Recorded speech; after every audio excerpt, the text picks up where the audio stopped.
काय करताय? मी शोधते मगापासून. अगं झाडं स्वच्छ करत होते, त्याच्यात वाळलेले पाण्याचे काढायला लागतात. हा नाहीतर मग ते खराब होते, वाळतात. ते बघायला लागतं मध्ये मध्ये. ते करत होते. पनीर आणलं होतं मी, काहीतरी करूया म्हटलं. पनीर काय, पालक पनीर, मटार पनीर तसलं नाही ना? नाही आता तेच स्नॅक करू आपण. पनीर स्नॅक. हा चालतंय. रोल सारखे करायचे आणि तळायचे. मैद्याचे का गव्हाचे? गव्हाच्या पिठाचे. हा चालतंय. करूया. हे बघ, हे 1 वाटी पनीर खिसलेलं आहे. हे खोबरं आहे खिसून भाजून ठेवलंय. ही लसूण मिरची आलं पेस्ट आहे. हा पनीर मसाला आहे. हे कांदा लसूण घाटी मसाला आहे.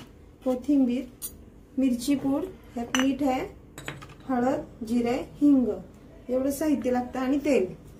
आणि हे गव्हाचं पीठ आहे. हा, ह्याच्यामध्ये आता आपण करायला घेऊया, सुरुवात करूया लवकर, म्हणजे लवकर होतील. 2 वाट्या गव्हाचं पीठ आहे. त्यात मीठ घालून घेणार आहे नेहमीप्रमाणे.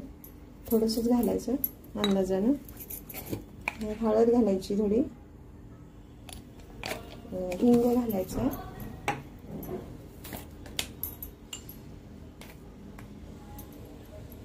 हिंग वगैरे असला की चवीला चांगलं लागतंय. जिरे घालू आपण थोडे, हातावर चुरवून, बस थोडेच घालायचे. थोडीशी मिरची पूड घालू आपण.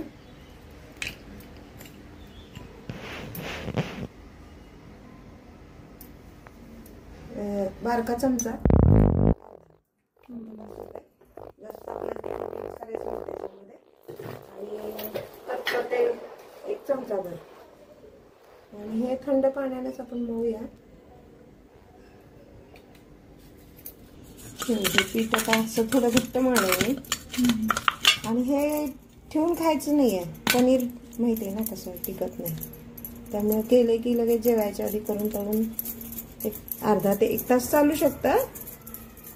पण असं सकाळचं संध्याकाळी वगैरे नाही चालणार, किंवा मग तो मसाला फ्रीजमध्ये ठेवून परत आयत्या वेळेस तळावं लागेल. असे 2 गोळे करून घेतलेत मी आता.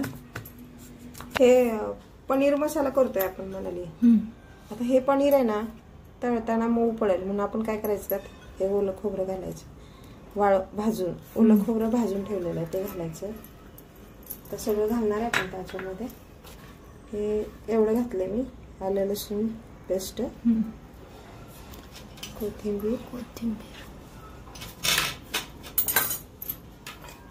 कोथिंबीर घातली जास्त चालते. हा पनीर मसाला आहे टेस्ट येण्यासाठी. हा घाटी मसाला 1 वाटीला साधारण अर्धा चमचा. हळद हे कच्चंच घातलंय मी. हिंग थोडासा, जास्त नाही. मीठ घालायचं आहे, जरा त्याला लागलं पाहिजे. मिरची पूड, सगळ्याची टेस्ट आली पाहिजे पनीरला, त्याचा मसाला बनला पाहिजे म्हणून आपण घालतो सगळंच. आता आपण हे फक्त मिसळून घेणार आहे असं. हे बघ, मसाला तयार झाला. म्हणजे आपण कसं भरलं वांग वगैरे करतो का नाही, त्या टाईप हे सगळं मी तयार केलंय. आणि ह्याचा आता रोल बनवायचे, मस्त तळायचे आणि लगेच खायचे. ते पनीर आपण काय करतो, पालक पनीर करतो, आलू पनीर, काय आलू मटार पनीर, त्याच्यापेक्षा हे कधीतरी पदार्थ वेगळा करून बघायचा.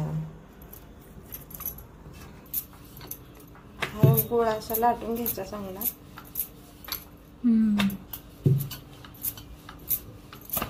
मोठा करायचा, जास्तीत जास्त पातळ करायचं.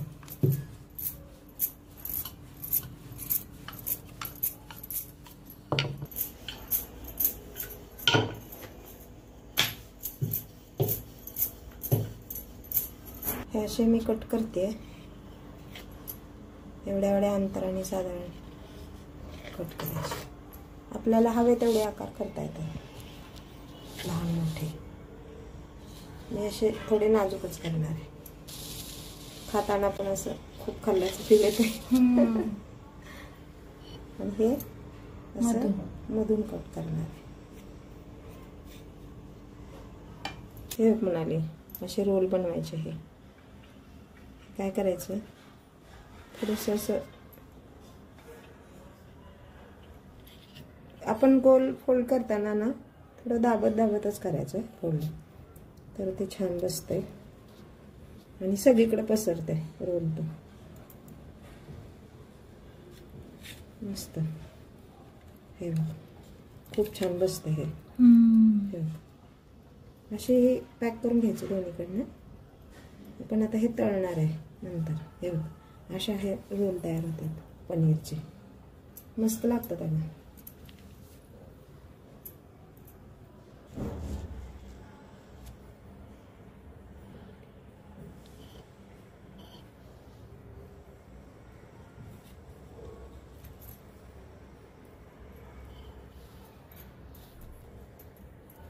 हे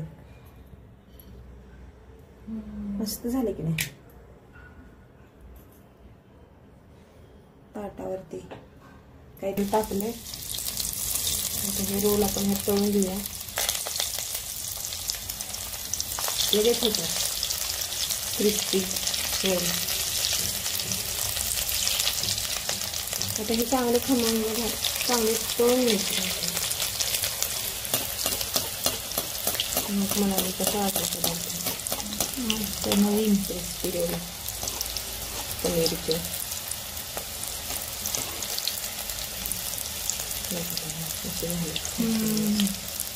मस्त टिकतील पण हे 1-2 तास टिकू शकतात, 4 तास असे सकाळचं संध्याकाळपर्यंत छान टिकते.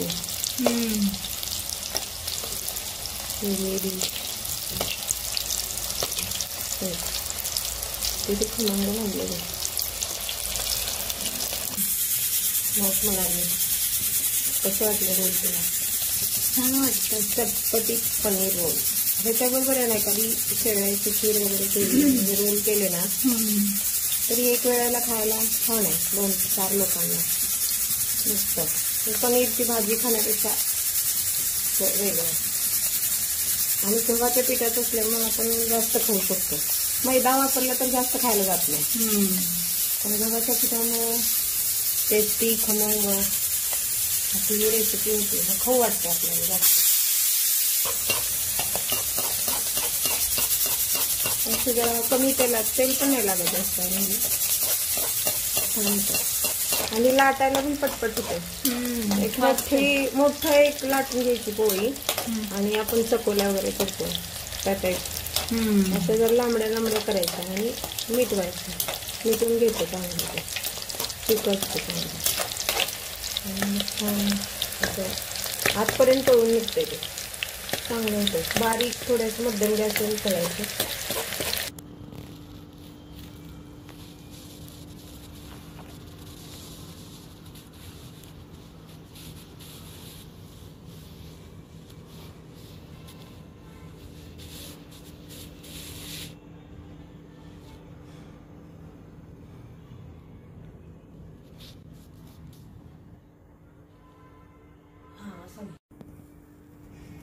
हां